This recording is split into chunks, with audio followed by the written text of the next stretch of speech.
2021-ci ildə Papa Fransis İraka gəlmişdi. Sistani ilə görüşdü, bir də oradan gəldi. İraqın quzeyində Bərzanilər ailəsindən görüşdü. Xatırlayırsınız, məndən sizin bir açıqlamanız olur. Bəli, yadımdadır.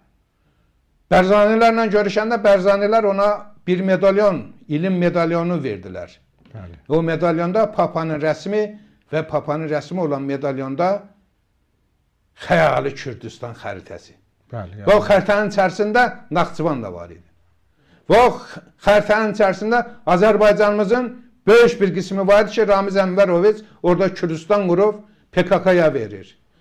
Və o xəritənin içərisində İqdir, Qars daxil, Ərzurum, bütün o bölgə PKK-nın içərisində, dövlətinin xəritəsində onu Bərzanilər verdi. O zaman biz sərt bir təpki göstərdik. Türkiyə kamuoyunda da buna böyük bir sərt mövqelər sərgiləndi.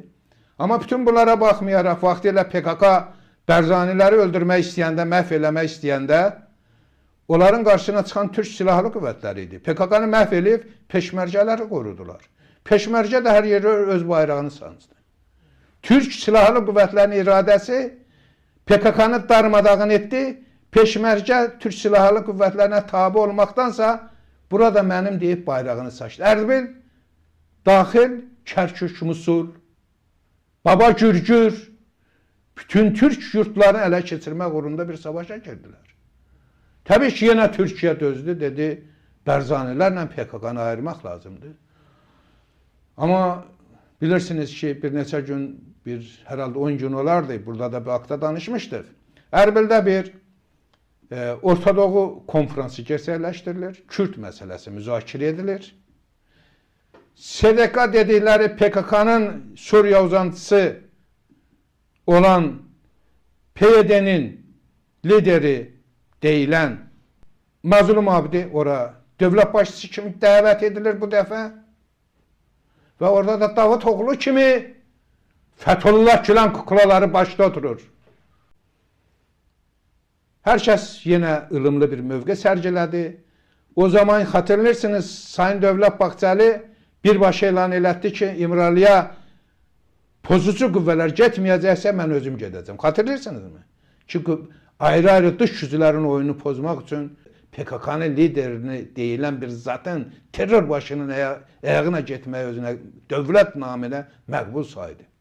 Onda da yenə hədəf aldılardı Sayın Dövlət Bağçalını. Şu gün bundan öncə də Mazlum Abdini dövlət başçısı kimi təqdim edən, hələ ona qarşı sərt mövqe sərgilənməyən bizlər dedi ki, millətin vakası var. Kürdlər tarixən min illər türklərlə bir yerdə olub. Min illər deyəndə son 1000 ildən gedir söhbət. Belə bir durumda Zahir bəy, Bərzani Şırnaq bölgəsini görüşə gəlir. Görüşə gələndə neynəsə yaxşı Zahir bəy? İndi dövlət protokolla anlaşma var ki, qorumanları da gəlsin. Dövlət dedir olsun, qorumanları yanında olsun. Şırnaqa gələn Bərzani nə etsə yaxşı Zahir bəy? Bütün silahlı qüvvətlərlə gəlir. Top, tüfəng, əskərlərlə gəlir. Öz xəritələrində çizdiği xəritənin içərisindəki kimi sərbəst gəlir. Sayın Dövlət Bağçalı da bu Türkiyənin hüquqlarının tapdalanması kimi dəyərləndir.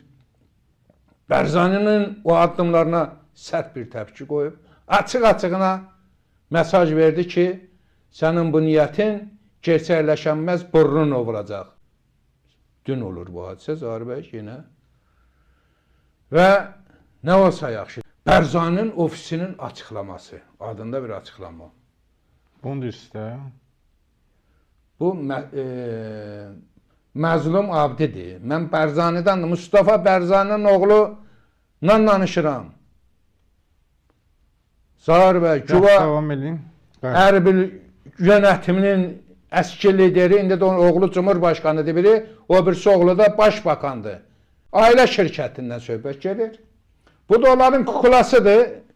PYD-nin Suriya uzantısına güvə rəhbərlik eləyir. Bütün pulları da Ərbildən alır Zahir bəy. Bölücülüğün arkasında Bərzanilərin durduğunu açıq, aydın açıq bəyan eləməyin zamanı gəlmişdir.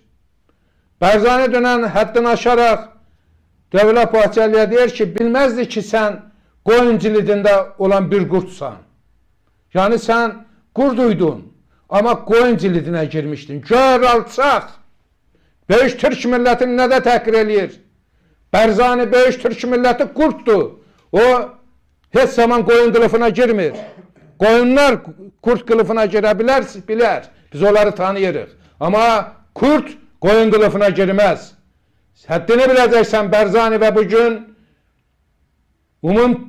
Türk dünyasının aydınları bölgədə barışa qarşı bir xəncərin olduğunu, Bərzanilər xəncərin olduğunu beyan edir. Bərzaniləri Böyük Türk dünyasında xəyanət yuvasının başında duran bir ailə kimi elan edir. Və buna da cavab verməli olacaqlarını onların bütün tayfasına və nəslinə bildiririk.